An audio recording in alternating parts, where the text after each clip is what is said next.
कितना रहता है? कंबक्शन का क्या है? कंबक्शन क्या होता है?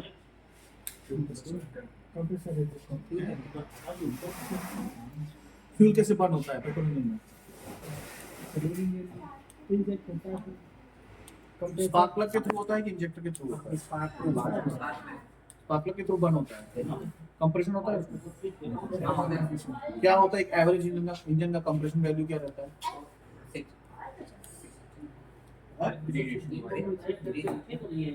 किस यूनिट में हम कैलकुलेट करते हैं कंप्रेशन को?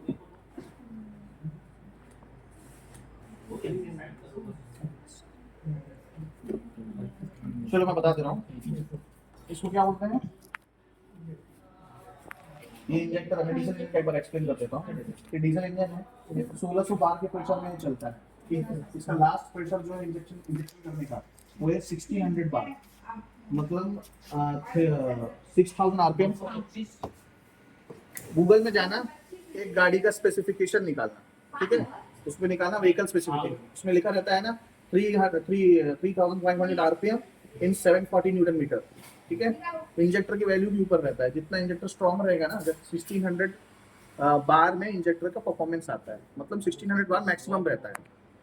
इसमें प्री, पायलट एंड पोस्ट सुना है किसी ने? जो मैं बोल रहा हूँ ना उसको नोट करो, आप गूगल में डालोगे आप उसको चीज पता चलेगा, ठीक है। प्री, पायलट एंड पोस्ट, अभी जो लेटेस्ट इंजन आ रहे हैं उसमें इंजेक्टर ही परफॉर्मेंस डिसाइड करता है, एवरेज और सब। ये कैलकुलेशन रिदम लॉजिक कौन देता है? ECU, इलेक्ट्रॉनिक कंट्रोल यूनिट है, जो इसको कंट्रोल करता है। उसमें लॉगरिथम रहता है और उसमें आपका सॉफ्टवेयर रहता है, ठीक है। उसके थ्रू ये प्री, पायलट, पोस्ट का दोनों कैलकुलेशन रहता है। अब इसको कैलकुलेट कौन करता है? इसमें प्रेशर कौन डेवलप करता है? फ्यूल सिस्टम समझते हैं। टैंक के अंदर फ्यूल डिलीवरी मॉड्यूल, स्टेनर के थ्रू फ्यूल डिलीवरी मॉड्यूल से आता है HPP pump, high pressure pump.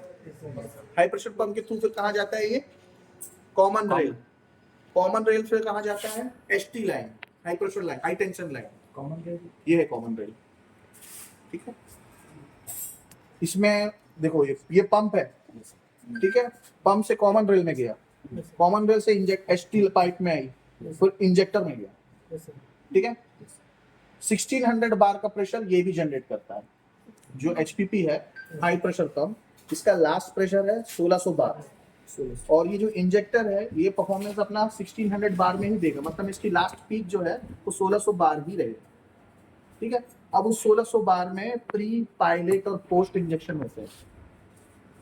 पहले की जो DI और IDI गाड़ियां रहती थी उसमें आपने देखा होगा, गाड़ी स्टार्ट कर दिया, आप एक्सीलेटर दोगे तो एक वायर खींचता था, फ्यूल का कंजप्शन बढ़ता था और गाड़ी का फ्यूल का कंजप्शन बढ़ता था और स्पीड बढ़ जाती थी।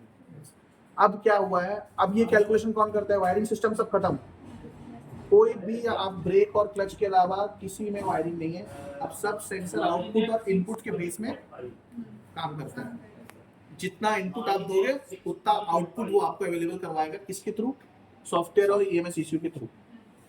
हर एक पर्टिकुलर कंपोनेंट के लिए एक पर्टिकुलर मॉड्यूल दिया गया है, मतलब ECU दिया गया है। इंजन के लिए एक ECU अलग है, ठीक है। गियर बॉक्स जिसमें AT है, AT ट्रांसमिशन के लिए TCU बोलते हैं, ट्रैक्शन कंट्रोल यूनिट, उसका ECU अलग है। अब जो गाड़ी का लाइट सिस्टम है उसको बोलते हैं MBFF, ठीक है, बॉडी कंट्रोल मॉड्यूल, उसका पूरा सिस्टम अलग है। मतलब हर कंपोनेंट के लिए आप एक पर्टिकुलर ECU दिया गया है, ठीक है। तो अब इसका जो ECU रहेगा उसको हम क्या बोलेंगे? Engine management system. क्या बोलेंगे? EMS ECU। ये स्टैंडर्ड प्रोटोकॉल है। आप BMW में चले जाओ, मर्सिडीज में चले जाओ, आपको यही नाम लिया जाएगा, EMS ECU बोलेगा, इंजन मैनेजमेंट सिस्टम। ECU बोले तो इलेक्ट्रॉनिक कंट्रोल यूनिट, इसको कंट्रोल करता है ECU के थ्रू। ECU में सॉफ्टवेयर रहता है, जो डेवलप सॉफ्टवेयर रहता है, उसके थ्रू ये कंट्रोल होता है। अब मैं इसका प्रिंसिपल बता देता हूँ। एक इंजन का प्रिंसिपल क्या रहता है? ये पावर ट्रेन है,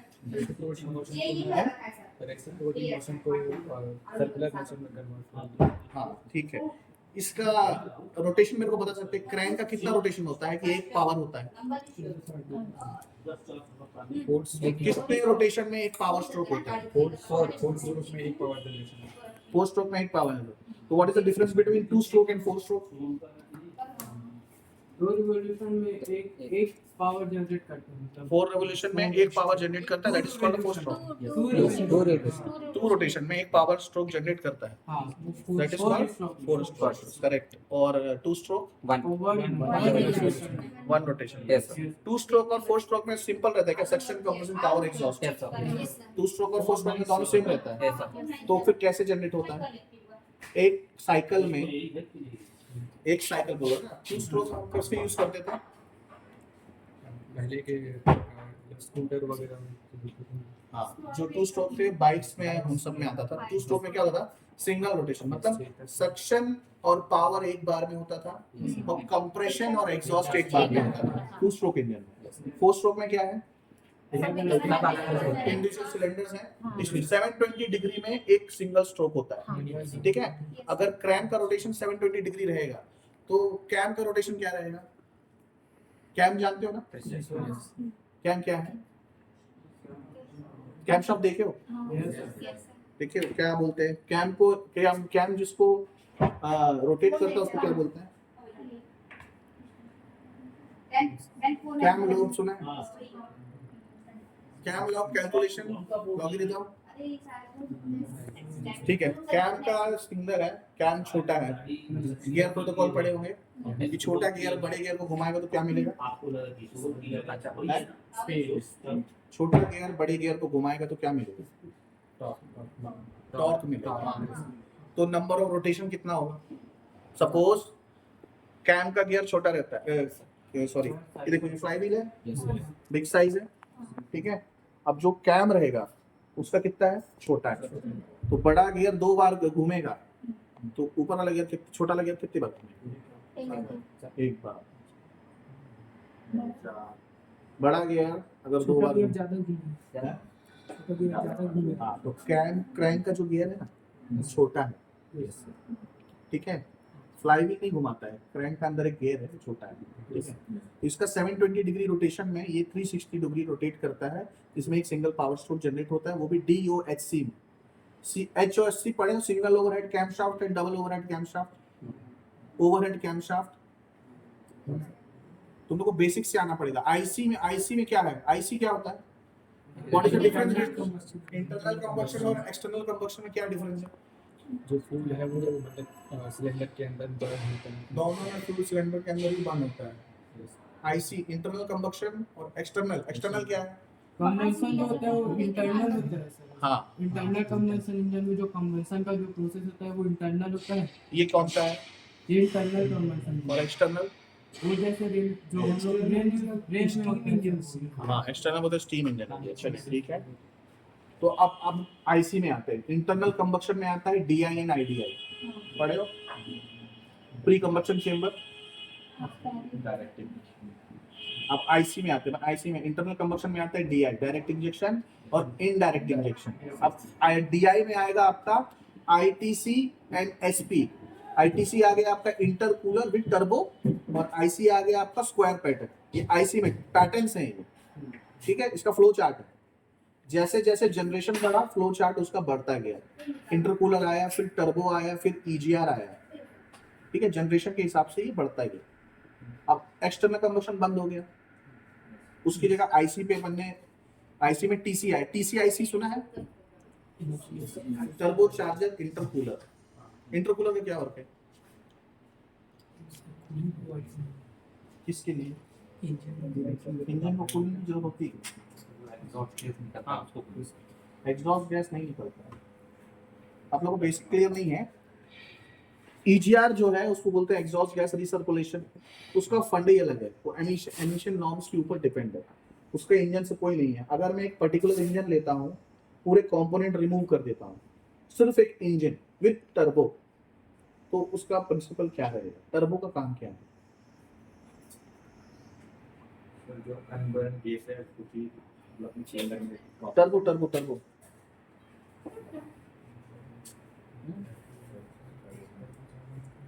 पहले की जो DI इंजन थे डायरेक्ट इंजेक्शन, वो क्या होता था, पहाड़ी में जाते थे ना तो परफॉर्मेंस नहीं दे पाते थे। हाई लैटिट्यूड में जाते थे तो परफॉर्मेंस नहीं दे पाते थे।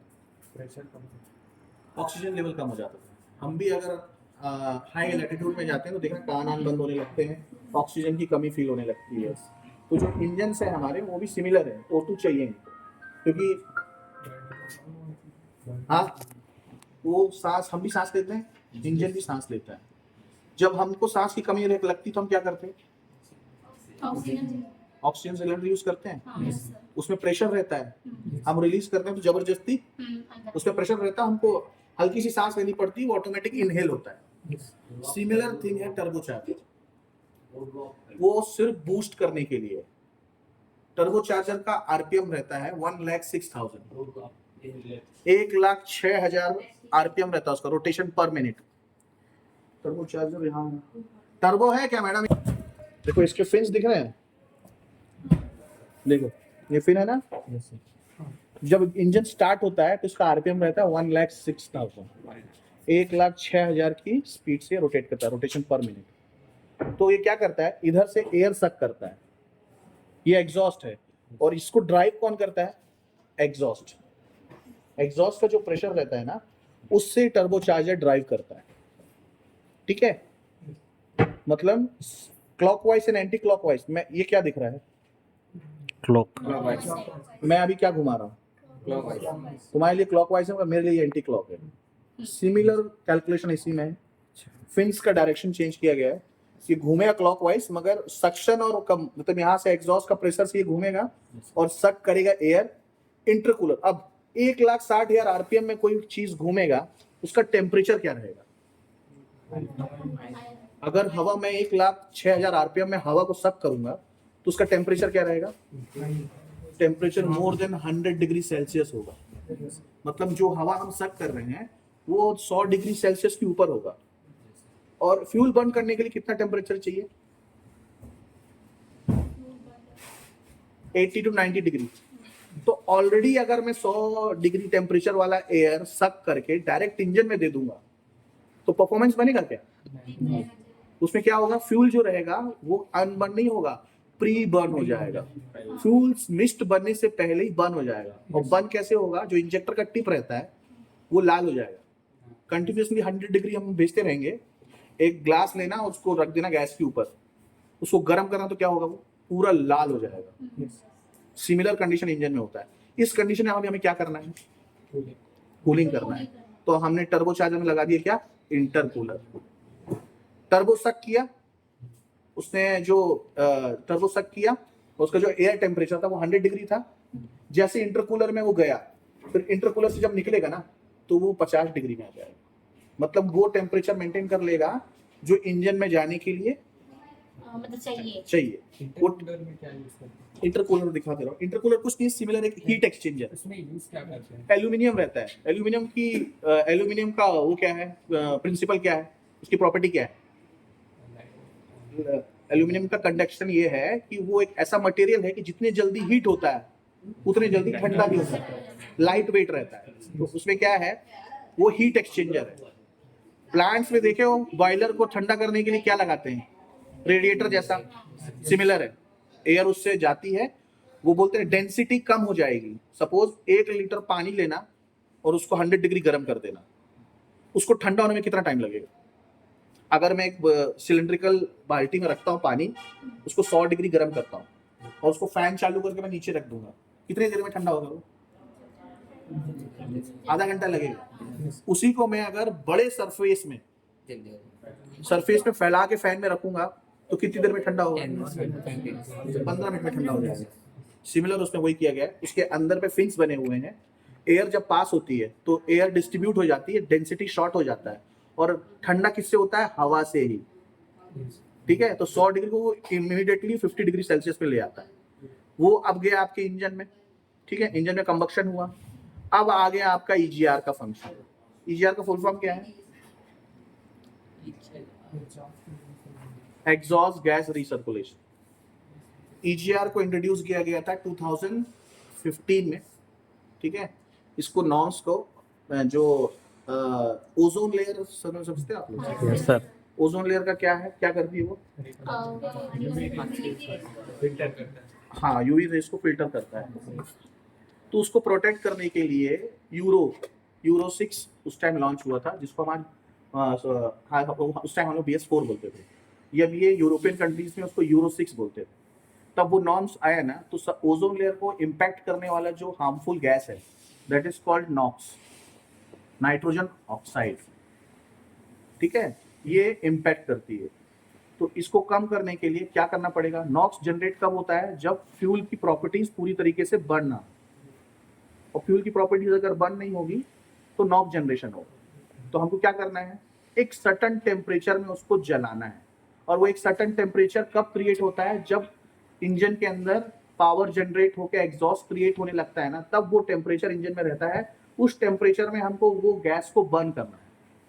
तो क्या करता है, जब इंजन में कंबक्शन होता है, पावर हुआ, जब एयर एग्जॉस्ट में जाता है तो EGR का एक वाल्व खुलता है, थोड़ा सा गैस EGR में जाता है, फिर वो इनलेट में वापस डाल देता है, मतलब इंटरकूलर के पास से फिर से जलाना है ना। जो जल गया उसमें वो अनबर्न गैसेस है, उसको फिर जलाना है। तो क्या करता है, हल्का सा सक करता है, एक क्वांटिटी डिसाइड होती है। EGR आइडल में काम करता है, रनिंग कंडीशन में काम नहीं करता। गाड़ी जब स्टार्ट रहेगी आइडल टेम्परेचर में उसको सक करेगा और इनलेट में वापस डाल देगा। समझ में आया? क्या समझ में आया बताओ। जो अनबर्न गैस है उसको अलग करके फिर से इंटेक से अनबर्न गैस इंजन को कैसे पता चलेगी अनबर्न गैस है? फिल्टर करेगा सर। नहीं, इंजन को नहीं पता चलता। वो एक सर्टेन अमाउंट लेता है और डाल देता है। ये BS4 में बता रहा हूं मैं, है ना? ये BS4 में। अभी हम कहाँ हैं? सॉरी इंट्रोड्यूस हुआ था BS3 में, यूरो 3 में इंट्रोड्यूस हुआ था EGR। फिर धीरे धीरे प्रोटोकॉल आया, फिर EGR विद इंटरकूलर आया, EGR कूलर। अब EGR की गैस भी जो है वो भी मोर देन 100 डिग्री सेल्सियस, उसको हम फिर से डाल देंगे तो वो कैसे बर्न होगा? ओवर टेम्परेचर चाहिए हमको, O2 मिलाना है ना हमको उसमें। ऑक्सीजन लेवल इंक्रीज होगा तब तो, अगर O2 नहीं रहेगा आग लगेगी। नहीं हाँ, तो O2 हमको मिलाना है, तो उसको भी फिर नॉर्म्स आया, फिर BS4 आया। अभी हम किसमें खड़े हैं? BS6 में। BS6 में भी EGR है, मतलब इलेक्ट्रिक कंट्रोल EGR है। अब हम कैलकुलेट करते हैं कि कितना निकालना है, क्योंकि हमने सेंसर लगाया है उसमें। BS6 में सेंसर्स हैं बहुत सारे, तो सेंसर्स लॉगरिथम कैलकुलेट करता है और इंजन का परफॉर्मेंस इंक्रीज करता है। अब BS6 में आया है दो चीज, LNT and HDPF, lean NOx trap, और HDPF है सेलेक्टिव डीजल पार्टिकुलेट फिल्टर, ठीक है। ये नॉर्म्स में आया है, एमिशन नॉर्म्स में आएगा, उसमें अभी आप लोगों को बहुत स्टडी करना पड़ेगा। जैसे जैसे नॉर्म्स चेंज होंगे, नॉर्म्स क्यों चेंज हो रहे हैं? ग्लोबल वार्मिंग की वजह से। हमको ग्लोबल वार्मिंग को डिक्रीज करना है, ओजोन लेयर को बचाना है। तो जो हार्मफुल गैसेस है, अब जैसे R1, R1, 2, 3, 4 जानते हो? फ्लोरोन गैस, फ्लोरोन गैस के बारे में कौन जानता है? Green house gas, green house gas, green house gas नहीं, फ्लोरोन गैस AC गैस, R1, 2, 3, 4। उसमें हैवी मात्रा में ना क्लोराइन सीट रहता है, जो ओजोन लेयर को इम्पैक्ट करता है। कभी भी उस गैस को उड़ाते नहीं, हार्मफुल रहता है। सिमिलर नॉक्स है। तो बैटरीज हो गई, जिंक में जो है उसमें कार्बन फ्लोराइड रहता है। तो सबके लिए नॉर्म्स डिसाइड करती है गवर्नमेंट। तो उस नॉर्म के हिसाब से हमको, अब जो हमको गवर्नमेंट ने बता दी कि 0.4832 के ऊपर किसी गाड़ी से नॉक्स नहीं निकलना चाहिए। तो जितने भी ब्रांड है ना, वो लॉगरिथम लगाएंगे और वो इक्विपमेंट इक्विप करेंगे गाड़ी में कि ये जो नॉर्म्स है उसके अंदर ही ये गैसेस, हार्मफुल गैसेस निकलने चाहिए। आप BS6 गाड़ी में किसी को भी स्टार्ट कर लीजिएगा, उसमें धुआं नहीं निकलता। आज की गाड़ियों में धुआं नहीं निकलता। क्यों? बल्कि आपको उसमें पानी निकलते मिलेगा, H2O में कन्वर्ट कर देता और ऐश में। सिगरेट का ऐश देखे हो? देखना कि उनकी साइलेंसर में ऐश निकलेगा। अभी की गाड़ियों में, पहले की गाड़ियों से अभी की गाड़ियों में नॉर्म्स चेंज हो गए हैं। BS6 आए हैं, फिर BS8 आएगा, उसके अकॉर्डिंगली नॉर्म्स चेंज हो जाएगा, इंजन का परफॉर्मेंस चेंज हो जाएगा और कंपोनेंट्स इंक्रीज हो जाएंगे। अब कोई आप लोग को डाउट है तो पूछ, किसी पर्टिकुलर चीज के बारे में जानना है डीपली तो बताओ। जो एसेस होती है वो हार्मफुल नहीं होती इन्वायरमेंट के लिए? क्या? जो एसेस जो निकलती है अभी तो गाड़ियों से, वो हार्मफुल नहीं होती? ऐश हाँ। नहीं, ऐश क्या है? ऐश मिट्टी है। जिस चीज को हम रीयूज कर सकते हैं, और जैसे अब मैं बता रहा हूँ, जो वेस्ट फैक्ट्री के बारे में सुने आप लोग, इंदौर और भोपाल में भी आया है। वो पूरे वेस्ट को बर्न करती है और उससे निकलता है ऐश। वो ऐश पूरा सीमेंट कंपनी परचेज करती है, यूज हो रहा है। जो चीज रीयूज हो रहा है उससे हमको क्या फर्क पड़ता है? गैसेस रीयूज हो सकती है, गैस रीयूज हो सकती है। कैसे? गैस में भी दो प्रकार होते हैं, यूटिलाइजेस गैस और अनयूटिलाइजेस गैसेस। अब जैसे जो गैस ओजोन लेयर के लिए अच्छी है वो गैसेस कौन सी हैं? है ना, जो जिसमें O2 की मात्रा ज्यादा हो। जिस चीज में O2 नहीं है वो ओजोन लेयर को हार्मफुल है। तो इंजन की गैसेस जो है वो हार्मफुल, इसलिए तो अभी जो इंजन है उसमें धुआं नहीं है, बिल्कुल नहीं। और धुएं को कंट्रोल करते हैं वो है दो सिस्टम, मैंने जो बताया, LNT और HDPF। मैं मिनिमम हर ब्रांड में ये अभी आ गया है। और एक एडिशनल चीज आ गया है, उसको बोलते हैं यूरिया। हाँ यूरिया। गाड़ी में यूरिया डल रहा है, यस सर। क्यों डाल रहा है? वो बड़ा हैं? सुने में यूरिया डलता है। फर्स्ट टाइम इतने दिन से घूम रहे हो तुम लोग, नहीं देखे गाड़ी में यूरिया डालते हुए? स्कॉर्पियो में डलता है अभी जो टॉप मॉडल है। हर गाड़ी में डल रहा है। LNT में नहीं डलेगा, LNT, इस पूरे सिस्टम को बोलते हैं EAT, एग्जॉस्ट आफ्टर ट्रीटमेंट, ठीक है। और उसमें दो सिस्टम आते हैं, एक आता है LNT और HDPF तो उसका कंपोनेंट है, उसका नाम क्या है? हाँ, HDPF है सेलेक्टिव डीजल पार्टिकुलेट फिल्टर, और LNT में DFT डलेगा, HDPF में डलेगा।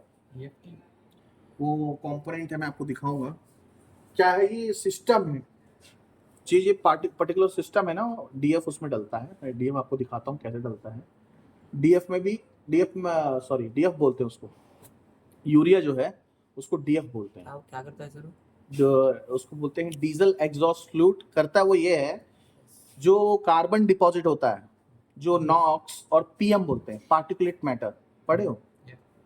जो PM निकलता है गाड़ी से, देखना गाड़ी के कांच में काला काला डॉट रहता है, पुरानी गाड़ियों में, अभी की गाड़ियों में, वो गाड़ी से ही निकलता है। वो जाके एक्यूमुलेट हो जाता है, ठीक है, वो हार्मफुल है। उसको और नॉक्स को रिड्यूस करने के लिए HDPF लगा, एक फिल्टर है। तो जो धुआं नहीं निकलता है ना और कालापन नहीं निकलता, वो HDPF में पूरा जम जाता है। रीजनरेशन सुने हो? हैं? लाओ बुक दिखाओ, मैं 4 चीजें लिख रहा हूँ, उसको थोड़ा स्टडी करना, यूट्यूब में जाके। EAT HDPF, ठीक है, नॉक्स,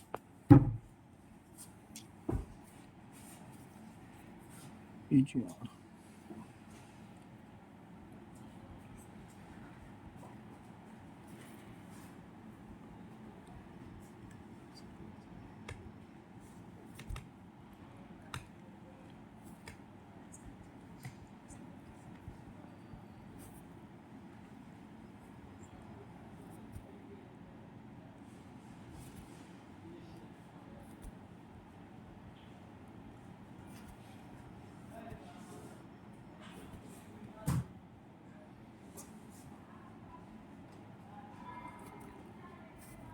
ठीक है, regeneration process, EAT HDPF LNT NOx EGR DF, ठीक है।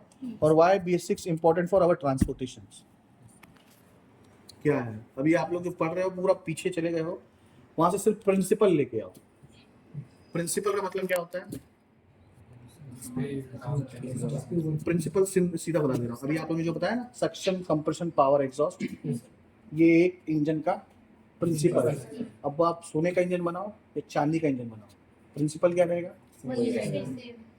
Suction, compression, power, exhaust. इसी प्रिंसिपल पे चलता जाएगा। मगर इस प्रिंसिपल को और इंक्रीज हो जाएंगे। मैंने बहुत अच्छा बताया, सोना लगाया, चांदी लगाया, इसमें और इक्विपमेंट्स लगेंगे, और चीजें बढ़ेंगी, मगर प्रिंसिपल क्या रहेगा? Suction, compression, power, exhaust.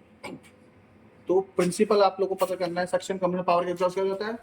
720 degree घूमेगा, 360 कैम घूमेगा, एक पावर होगा, नीचे जाएगा सक्शन, ऊपर जाएगा कंप्रेशन, फिर पावर होगा, फिर एग्जॉस्ट होगा।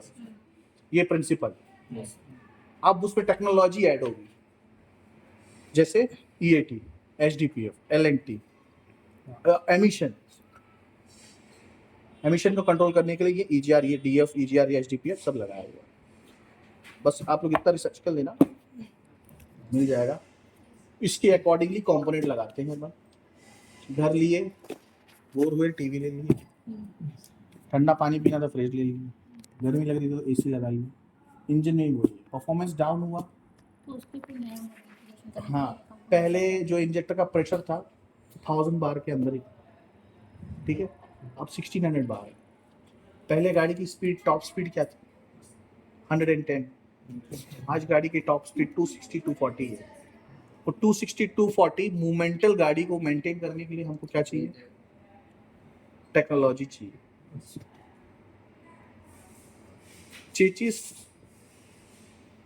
किस गाड़ी में रहता है?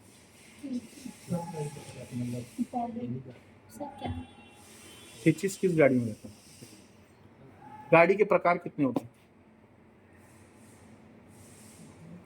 सेडान सुना है? Sedan, hatchback, Maybach, box type. हाँ, तो गाड़ी की वैरायटी टाइप भी होते हैं। और गाड़ी में 2 टाइप के चेचिस होते हैं, मॉनिक्योर स्ट्रक्चर एंड चेचिस। चेचिस में भी बहुत प्रकार होते हैं। जो कार होते हैं उनमें चेचिस नहीं होती है, और जो SUVs रहती हैं उनमें चेचिस रहती है। इसलिए मैं बोला था आप लोग एक वॉक अराउंड लो, पहले गाड़ी को देखो, जो चीज़ समझ में नहीं आ रहा उसको नोट डाउन करो, फिर हम आपको बताएंगे। हमारे जो टेक्निकल इंजीनियर हैं, जो मतलब पूरा टेक्निकल होल्ड करके देखता है, उनसे आपको एक बार मैं मीटअप करवा दूंगा, वो आपको मेरे से अच्छा ब्रीफ कर देंगे। ठीक है, चलो।